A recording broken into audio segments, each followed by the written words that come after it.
जंगलात एका तल्याकाठी एक निंबाचे झाड होते. त्या झाडावर खूप कोकीर येऊन निंबोल्या खात असत.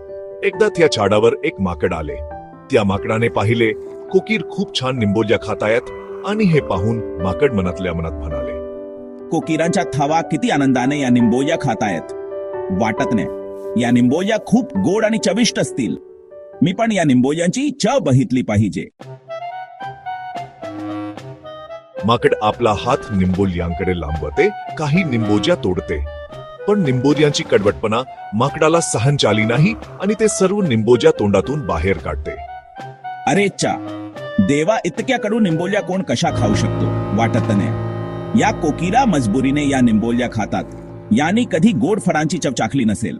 किती मूर्ख आहेत या कोकिरा. मी एकटाच हुशार आहे असं वाटत नाही.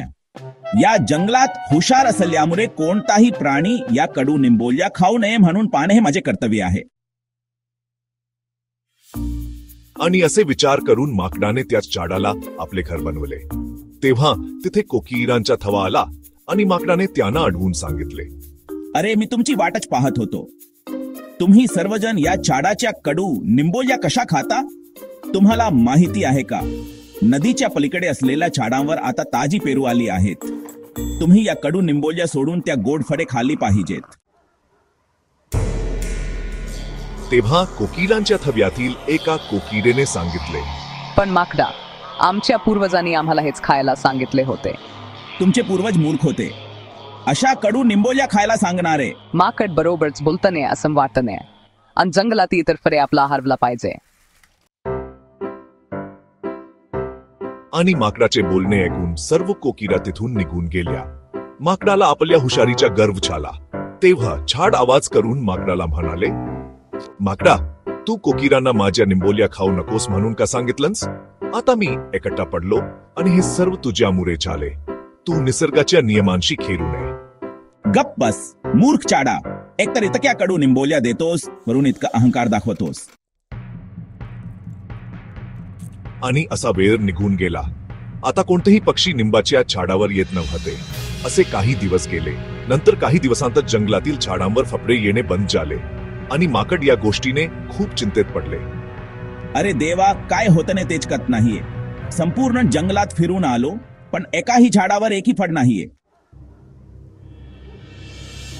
तेव्हा निंबाचे झाड म्हणते, यावेळी डग कोणत्या तरी गोष्टीसाठी आपल्यावर रागावले आहेत असं वाटत नाही. पहिल्यांदाच तू एक शहाणी गोष्ट बोललास. अरे डग मामा, कुठे लपला आहेस. यावेळी पाऊस पाडायचा नाहीये का. लवकर ये, माझं तुझ्याशी बोलणं आहे. माकड झाडाच्या टोकाला जाऊन बसले आणि जोरात डगांना हाक मारायला लागले.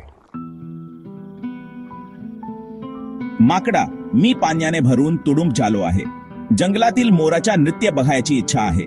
दरवेळी जंगलातील मोर मला नृत्य करून बोलावतात आणि मी त्यांच्या नृत्याने खुश होऊन पाऊस पाडतो.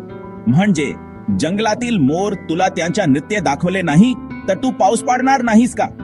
नाही, नृत्य न बघता मी पाऊस पाडणार नाही. डग माकडाचे बोलणे ऐकून त्याच्या जवळ येतो. आता या जंगलातील मोरांना काय झाले आहे. हे नृत्य का करत नाहीत. मी त्यांच्याकडे जाऊन त्यांना समजावून सांगितले पाहिजे. आणि माकड मोराकडे जाऊन याबद्दल विचारते. त्याला उत्तर म्हणून मोर म्हणतो, माकडा, आम्हाला नृत्य करायला खूप आवडते. पण आमचे पाय फक्त कोकिरेच्या सुंदर गाण्यांच्या तालावर चालतात. आणि काही दिवसांपासून कोकिरांच्या थवा गाण्याचे म्हणत नाहीये. तुमची समस्या आता फक्त कोकीर सोडवू शकते. यानंतर माकड चिंतेत पडून कोकिरांच्या थव्याकडे जाते. जेव्हा ते कोकिरांना गाणे न म्हणण्याचे कारण विचारते, तेव्हा एक कोकीर उत्तर म्हणून माकडाला सांगते,